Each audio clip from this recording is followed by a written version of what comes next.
Switch gears. Mr. Scott, do you believe homosexuality is immoral? What I believe is marriage is between a man and a woman. I've been married, as you know, for 38 years, and I believe marriage is between a man and a woman. Should the state continue to fight to bar gay couples from adopting children? I believe that children are raised in a more healthy environment if they're raised by a married couple. So as governor, you would want to see that ban kept in place? Yes. And Ms. Sink, what about you? Is homosexuality immoral? Well, no, it's not.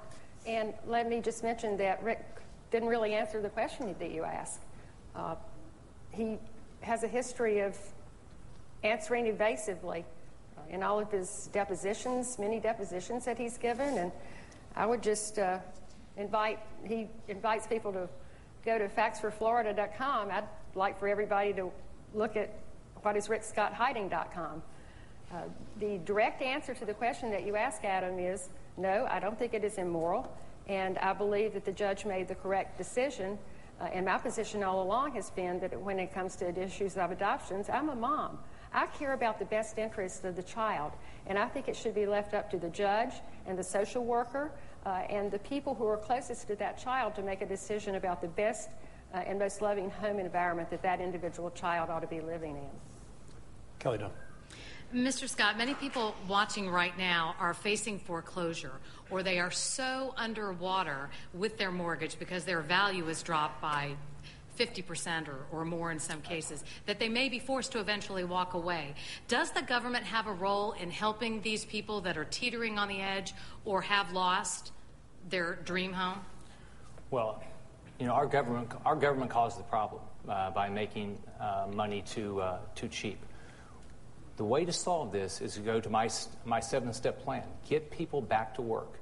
If we get people back to work and we follow my plan, 7 steps is 700,000 jobs. We'll get people moving back into this state. First off, they'll have a job. Second, will be moving back into the state, and our home values will go up. That's the way to help consumers long-term get the value of their homes up. But is there anything specific? I mean, someone right now who's watching and is thinking, oh, that's nice. As soon as those people go back to work, I'll be saved. But that's not the case for them. So, I mean, specifically, is there any help that, you know, could be extended to these Floridians? I think you know, what government can do is make sure this is a conducive environment so people can build companies and get jobs. On top of that, what we can do is make sure that homeowners are treated fairly if they're going through a foreclosure, things like that. But my belief is we will solve the problem, long-term solve the problem, by getting this state back to work. And that's why I'm committed. I mean, I've lived the American dream. I know what it's like. My father was a truck driver, had a 6th grade education, was laid off almost, I think, every Thanksgiving. So I never had a Christmas. He had a job.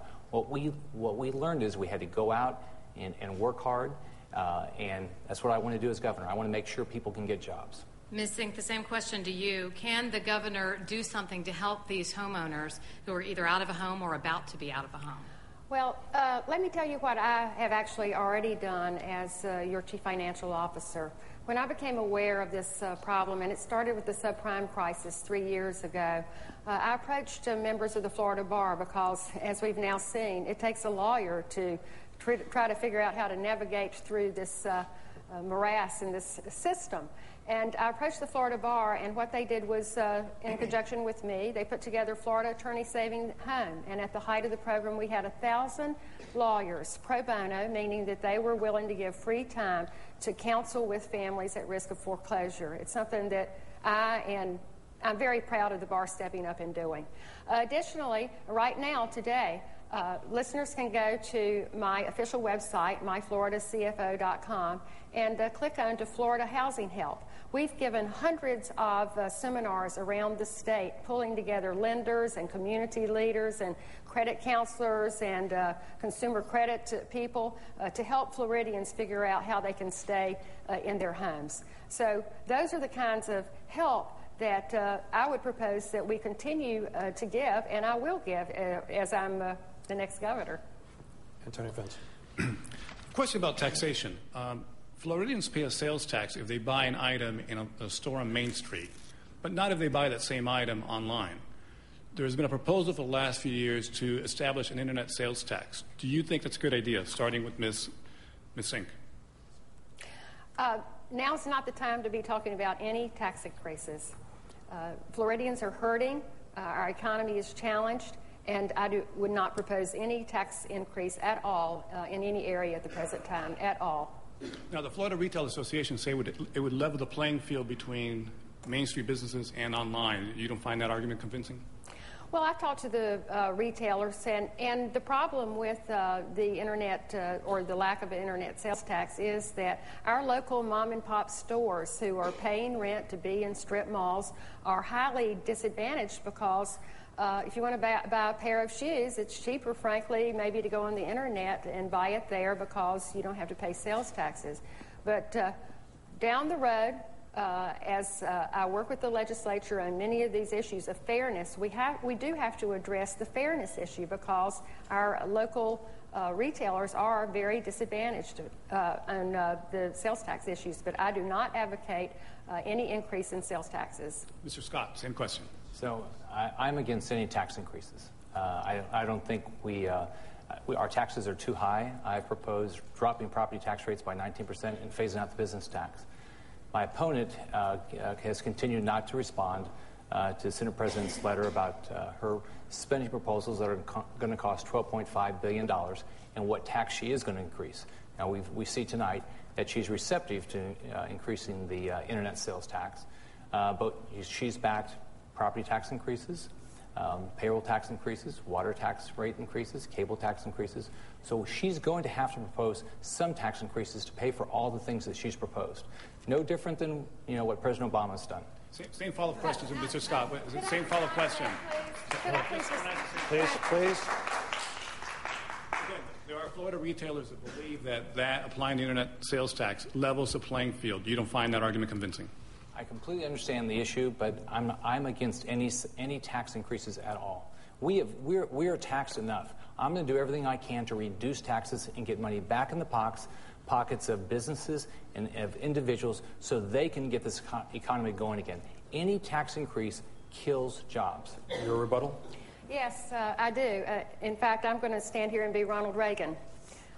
There you go again. I said earlier in this debate that you're just throwing mud out. $12 billion. I don't know where you get that number from. There's no number like that in any of my plans. And this is why we can't trust Rick Scott.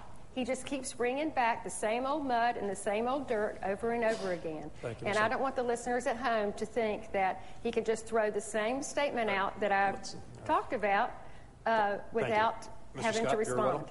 So my opponent is clearly an Obama liberal. She proposes all these things. Please, no applause.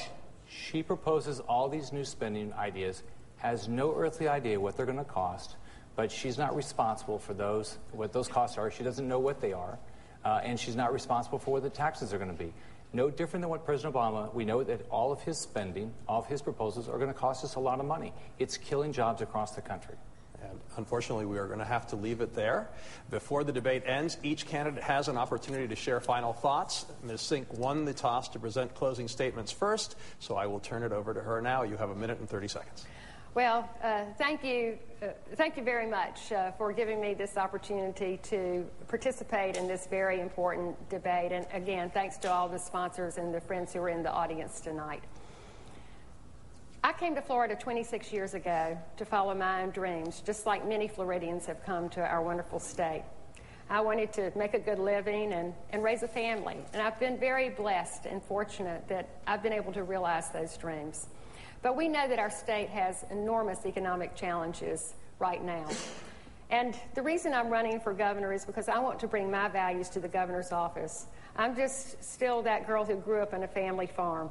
And the values I learned there were that the most important thing in life, Alex, is your character and your integrity and being honest.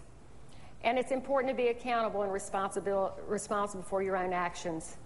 And when your neighbors need help, you have to go and offer a helping hand to your neighbors. So all I want for Florida is to bring those values into the governor's office, and that's how I will lead our state. as your next governor. All I want is a stronger economy. I want a more accountable government. And I don't want to be anybody's governor but yours. So tonight, if you believe in a stronger economy and more jobs, I'm inviting you to come with me. If you believe in local control of schools, not Tallahassee politicians and bureaucrats, come with me. If you think character and integrity are really important in the person who is our next governor, then I will ask you to trust your vote to me before November the 2nd. Thank you so much. Mr. Scott. Sure. I'd like to thank Leadership Florida, the Florida Press Association, and Nova Southeastern for hosting this event, and all of you for taking the time to watch. On November 2nd, you have a clear choice. You have a choice between a Tallahassee insider, an Obama liberal, someone that believes that Obama's policies are the right policies for our state, or an outsider who has a lot of life experiences and has built private sector jobs. Our state is clearly headed in the wrong direction. Record unemployment. Almost 50% of our homeowners underwater on their mortgages. Big budget deficit we're walking into.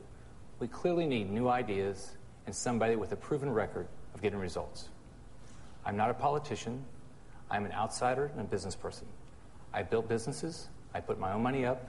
I've created jobs, balanced budgets, and held people accountable and cut cost. I have a detailed 7-step plan. I'm going to hold Tallahassee accountable for every dollar they spend. I'm going to cut state spending, and I'm going to create private sector jobs.